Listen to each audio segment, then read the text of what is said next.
Hey friends, imagine it's a dark night.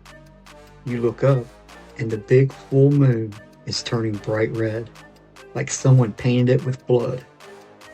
A long time ago, people got super scared. They thought monsters were eating the moon.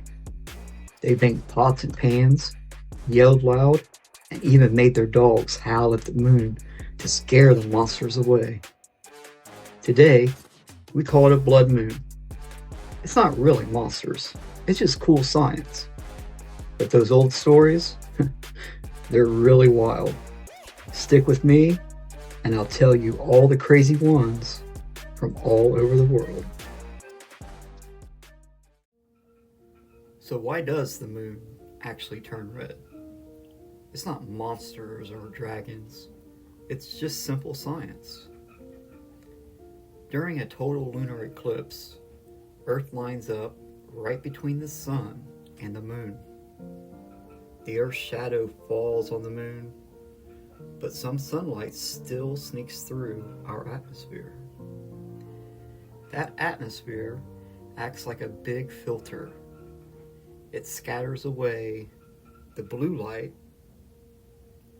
and the red light gets through.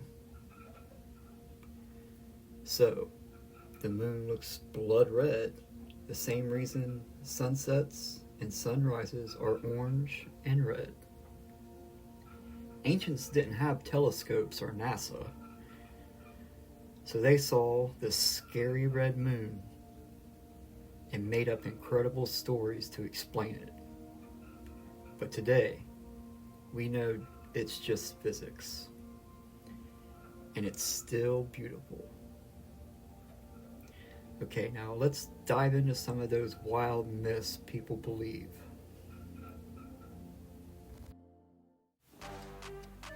Alright, now let's get into the wild myths people created to explain this red moon. In ancient Mesopotamia, one of the first civilizations to track the eclipse, by the way, they thought the red moon meant demons or evil spirits were attacking their moon god, Sin.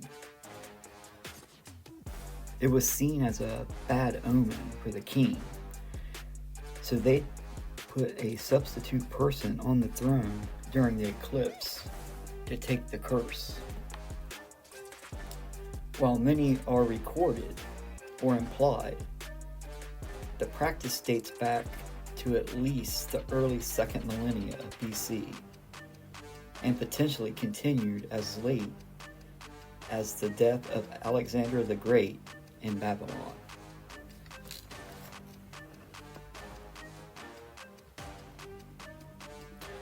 Over in the Inca Empire, they believed a giant jaguar was attacking and eating the moon.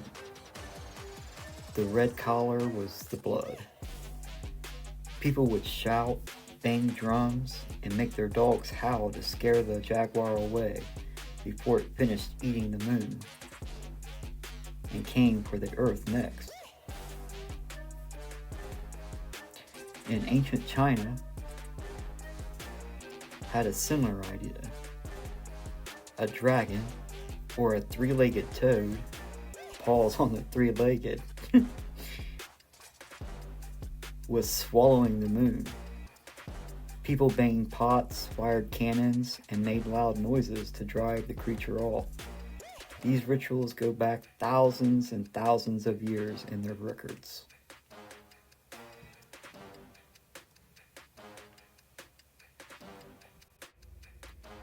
In the Hindu tradition, the demon Rahu, an immortal headless body, chases the moon for revenge after being beheaded by the gods.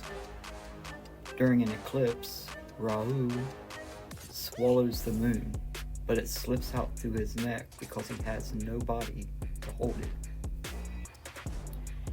Many Native American tribes, like some in California, saw the moon bleeding from attacks by its own pets or a black squirrel gnawing at it.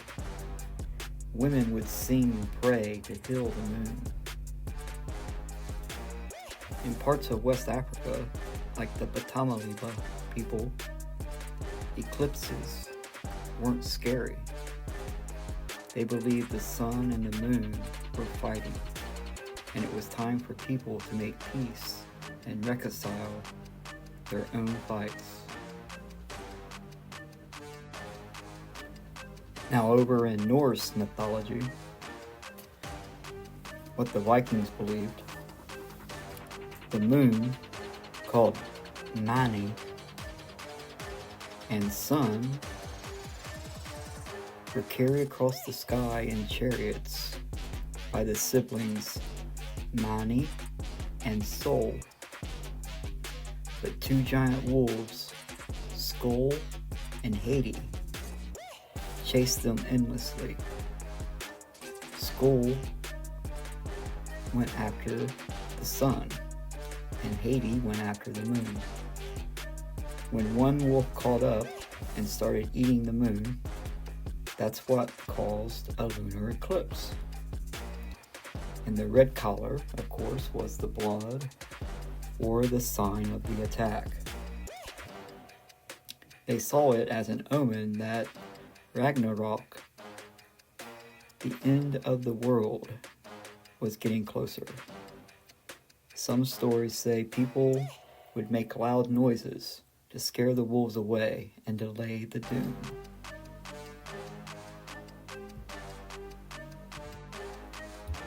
In ancient Persia, what we now call Iran, influenced by Zoroastrian beliefs, eclipses were tied to cosmic battles between good and evil. The dragon Agedra